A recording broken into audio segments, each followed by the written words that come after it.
너 우리 경기도의 경기라는 이름이 내년이면 무려 1000년이 되는 거 알아? 1000년? 1000년이라고 하니 왠지 환상 속의 도시 같다. 1000년의 해를 맞이해서 경기도에서는 투어를 다니며 우리 도민들의 의견을 모으고 있대. 모아서 뭐하게? 우리의 의견을 모아 정책이 되게 한다는 거지. 단순히 1000년이 된 환상 속의 도시가 아니야. 우리의 상상이 현실로 구현되는 곳이야. 대한민국의 심장 경기도. 고려시대부터 불린 경기라는 이름은 어느새 1000년이 되었습니다. 1000년 동안 대한민국의 심장으로 뛰어온 만큼 경기도민의 목소리를 모아 미래 비전을 만들어가겠습니다. 이 캠페인은 경기도와 경기문화재단이 함께합니다.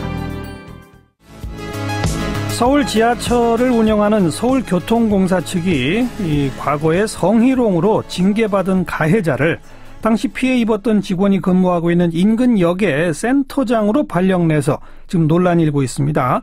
관련해서 노동조합이 오늘 기자회견을 열었는데요. 서울 지하철노조 김대훈 영무지부장 연결합니다. 안녕하세요. 예, 안녕하세요. 언제 있었던 성희롱 사건입니까? 이게 좀 시간이 좀 됐는데요. 2011년으로 좀 거슬러 올라가고요. 2011년 9월경에 좀 발생된 사건입니다. 어떤 사건이었나요? 그 당시 추석을 며칠 앞두고 피해자가 가족들과 음식을 좀 만들고 있던 그런 경위였는데, 집에서 가족들과 음식 만들고 있는데 예. 자기 상급 부서 과장이 전화가 와서 무심결에 스피커폰을 켜놓고 전화를 받았는데요. 예. 그 상급자가 아니고 그 위에 상급자인 팀장이 전화를 해서 저급한 성적 욕설, 성적 표현 등으로 일을 똑바로 해라, XX야, 등등의 심각한 언어 폭력을 좀 행사했습니다. 예. 그 스피커폰이면 집에 있는 다른 가족들도 막 다 들었겠네요. 다 들었죠. 남편도 들었고, 8살, 11살 애들까지 들어서. 아이고. 심각한 가정 파탄의 위기까지 했고요. 예. 그래서 그 후에 그 사건은 어떻게 처리가 됐나요? 일단 명절이 끝나면 남편이 회사에 항의를 하고, 회사에 공식적으로 문제제기를 해서, 일단 회사에서는 가해자를 좀 징계 절차를 좀 밟았습니다. 예. 그래서 그렇지만 가해자는 이런 징계에 본인은 어제 만취해서 전혀 모르겠다. 그리고 사과 요구에 사과를 안 하고 있고요. 그래서 결국은 회사에서 그 당시만 하더라도 성희롱 관련된 규정이 없었던 때입니다. 예. 그래서 품위 의무 위반 등으로 이제 징계를 회사에 좀 착수를 했고요. 예. 가해자로 불리는 팀장은 억울하다 해서 지방노동위원회 그리고 중앙노동위원회까지 2번의 제소를 좀 했습니다. 예. 그래서 결국은 성희롱이 인정된다라는 판결을 받았고요. 일단 그 당시에는 저희 서울메트로에 규정이 없었기 때문에 서울시 징계 규정을 좀 범용해서 일단 감봉으로 최종 이렇게 징계가 절차가 진행됐습니다. 감봉. 예. 진호위, 중노위까지도 다 가서 성희롱이 인정됐고 결과 감봉 조치를 당했다. 예. 그리고서 그 후에 그 가해자는 어디서 근무했나요? 그분은 일단 성희롱이 인정돼서 여성들이 많은 부서가 아닌 저희들 한직이라고 표현하죠. 이런 부서를 좀 다녔고요. 주로 저희가 지하철이 남성이 많은 사업장입니다. 남성들이 있는 부서나 본사에 소수가 있는 기획부서나 등등을 좀 다녔다고 알려져 있습니다. 그런데 최근에 7년이나 벌써 지났는데 어디로 발령을 냈다고요? 이번에 저희가 1, 2기 지하철이 통합되면서 서울교통공사가 되었습니다. 예. 그래서 저희가 이번에 영무 현장에 센터장이라는 직책이 있는데요. 거기에 센터장으로 발령을 받게 됐습니다. 센터장은 어떤 일을 하는 곳입니까? 저희 영무 현장이 주로 270개 역이 있는데요. 1에서 8호선까지. 주로 한 10개 정도의 역을 관할하고 10개 역의 역장과 직원들 대략 한 200명 이상을 관할하는 영무 현장에서는 가장 고위 간부입니다. 그러네요. 10개 역을 총괄 책임지는 위치다. 근데 지금 그 당시 피해 입었던 직원이 근무하고 있는 지하철역하고 아주 인근이라면서요? 바로 옆에 역입니다. 옆에 역인데 10개 역 중에 하나가 지금 피해 입었던 직원이 근무하고 있는 건 아니고?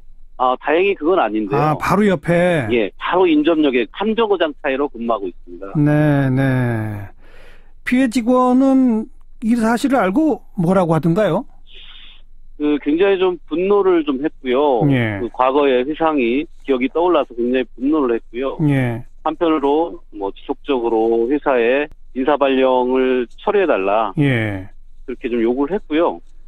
실질적으로도 개인의 과거에 모멸감을 무릅쓰고 과거의 사건까지 포함해서 현 사장님한테 이메일까지 보냈습니다. 이러한 과정이 있었고 해서 이 옆에 있는 정적으로 너무 극심한 고통이 있다. 그렇기 때문에 인사발령을 처리시켜달라 이렇게 요구를 했고요. 이 사장은 어찌됐든 답변이 뭐 과거에 지난 현재 이런 상황에서 이런 일이 터졌다면 아마 이분은 해고나 파면이 됐을 겁니다. 하지만 시간이 좀 지났고 한 번 실수로 이게 낙인이 되면 안 된다는 제기를 좀 도와줘야 된다는 여러 의견들도 존재합니다. 이런 식으로 답장이 오고요. 그 이후로 어떤 조치도 취해지지 않았습니다. 네. 그건 그렇고 피해 입었던 직원은 혹시 그 피해 사실을 뭐 이렇게 알리고 했다는 것 때문에 지난 7년 동안 무슨 불이익 당한 건 없답니까? 굉장히 좀 가슴 아파하는 대목 중에 한 군데인데요. 실은 그 당시에 이제 본사에서 근무를 했었거든요. 성희롱 이런 당시에. 대부분 본사 근무와 현장 근무를 저희들은 뭐 왔다 갔다 순환 근무하는 형식인데, 이 본사에 갈 때는 대부분 그 관리자들이 이 피해자가 오는 걸 좀 꺼려하는 눈치고요. 그래서 뭐 본인이 가고 싶은 본인이 잘하는 분야도 못 가고요. 그래서 이렇게 좀 불려져 다니고 있고요. 특히 내부 고발자들이 대부분 그렇듯이 대중으로부터 보이지 않는 멸시, 왕따 등등이 굉장히 괴로웠다고 합니다. 노조 측의 요구사항은 뭡니까?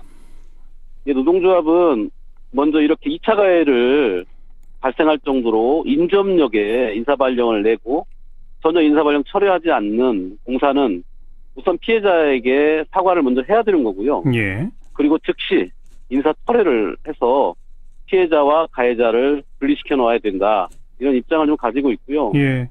또 한편으로 뭐 시간이 지나긴 했지만 이 성희롱 피해자가 겪는 고통들을 회사가 제도적, 법적으로 보완할 장치를 좀 마련해야 된다라는 입장입니다. 그리고 또 아울러서 저희가 지금 수차례 2주간에 걸쳐서 지금 언론에 나오기 전까지 2주간에 걸쳐서 계속 노동조합이나 본인이나 수차 인사 처리를 요구했음에도 불구하고 사측에서는 전혀 이것은 인사권이다, 경영권이다 라는 말로 일관했거든요. 이러한 내부의 서울교통공사는 서울시 산하거든요. 그래서 서울시가 특별 감독을 좀 해서 성희롱 문제나 다른 문제나 명확하게 교통공사가 공정하고 정의로운 입장을 가져가고 양성평등에 이바지하는 회사가 되었으면 한다라는 노동자의 입장을 가지고 있습니다. 뭐 일부 보도에 따르면 지난 한 2주 사이에 사측에서 시간도 많이 지났고 그 사람한테 재기의 기회도 줘야 된다라고 하면서 오히려 피해 입은 직원한테 다른 역으로 옮기라고 했다는데 그거 사실입니까? 저희가 피해자한테 확인한 결과는 기왕의 센터장 발령은 공식 문서로 발령이 났기 때문에 처리하는 건 어렵다. 그 대신 힘들면 당신을 원하는 대로 보내줄 수 있으니 당신이 원하는 대로 가라. 이것은 결국 가해자를 두둔하고 피해자를 인사발령 내겠다는 거거든요. 가해자를 다시 발령 내야 하니 피해자 네가 옮겨라 이 말이군요. 그렇죠. 네, 그렇습니다. 알겠습니다. 사측 또 서울시의 앞으로의 조치 지켜보도록 하죠. 고맙습니다. 고맙습니다. 서울 지하철 노동조합 김대훈 영무지부장이었습니다.